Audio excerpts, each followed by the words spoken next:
J'avais vraiment envie de m'exprimer à propos de ça. C'est cette fameuse façon d'être vraiment ultra égocentrique. Pourquoi? Parce que quand vous allez vendre une prestation, vous allez avoir cette sensation, vous allez vous mettre une pression énorme sur vos épaules en ayant la sensation que tout repose sur vous. Qu'est-ce qui se passe quand vous avez cette sensation-là? Vous ne croyez pas en votre client et vous pensez que tout repose sur vos capacités à vous. Ce qui n'est pas vraiment, ce qui n'est pas du tout la réalité. La réalité, c'est que vos capacités comptent et les capacités de vos clients comptent et vous devez croire en votre client. Parfois, le doute que vous avez en vous, c'est le doute que vous avez en votre client. Et du coup, c'est super important de prendre sa responsabilité, sa part de responsabilité et pas prendre l'entière responsabilité. Lorsque vous avez accompagné votre client, vous savez que vous allez lui donner vraiment tous les moyens pour qu'il puisse atteindre son résultat. Et vous devez croire en lui. Et à chaque fois que vous vous dites oh, « mais si ça ne fonctionne pas, s'il n'y arrive pas », alors vous ne doutez pas de vous, mais vous doutez de votre client.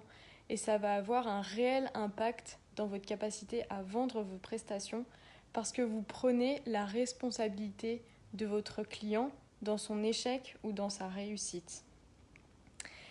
Et il faut vraiment avoir conscience que si votre client échoue, c'est pas seulement votre responsabilité.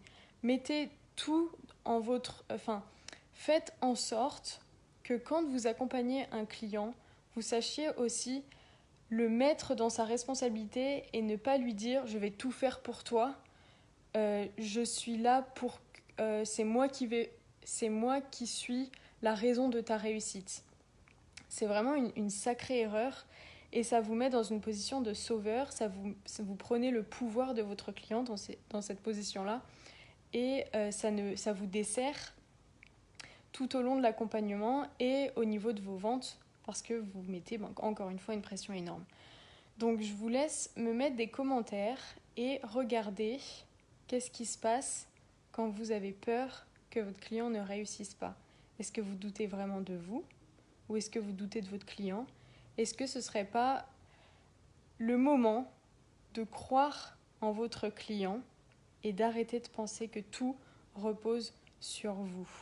Et ça change énormément dans votre capacité à vendre vos prestations et dans votre capacité à avoir confiance en vous et avoir confiance en votre valeur et en la valeur de votre accompagnement.